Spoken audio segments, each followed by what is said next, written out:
killer or fake gangster? Because that's been the conversation about Youngboy the whole time. Like, is he really killing shit? Are they really doing what they say, or is it all fake?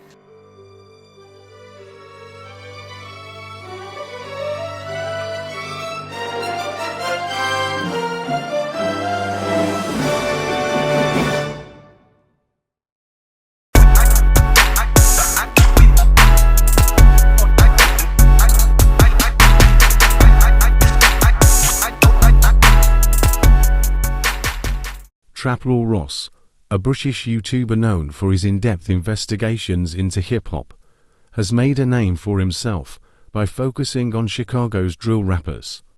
But beneath his polished videos lies a darker reality, a man exploiting the very kids he claims to document. Trap Lord Ross's rise and exploitation of drill culture. Trap Lord Ross first gained attention through his documentaries about American hip-hop, but it was his deep dives into Chicago's drill scene that skyrocketed his fame.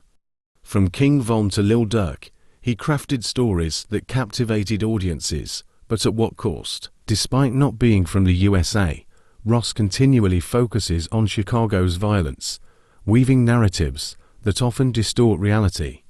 He uses the lives of young, vulnerable drill rappers, kids caught up in real gang wars, as the foundation for his sensationalist content. But Ross doesn't stop at reporting. He crafts outlandish lies, turning these kids into targets. Ross's videos have real-world consequences. By highlighting specific individuals and gangs, he feeds the cycle of violence, making young rappers bigger targets in ongoing street beefs. His videos are not just narratives, they are potential death sentences for some of the artists he covers. One Chicago native shared, "Ross doesn't understand the streets he's talking about, but his videos make things worse. It's like he's making money off our blood, secrets in the closet." Ross's stalking and isolation. Beyond his exploitation of Chicago's youth, Trap Lord Ross has secrets of his own. Sources reveal disturbing details about his personal life, including allegations of stalking a local woman known as the Head Doctor. Ross, a man with no real friends or life outside of YouTube, turned to these bizarre obsessions. Is this why he spends his time crafting lies about others? His isolated existence, devoid of meaningful relationships or talent, drove him to focus on these stories. Instead of living a life of purpose, he turned to exploiting others. So people calling me the feds.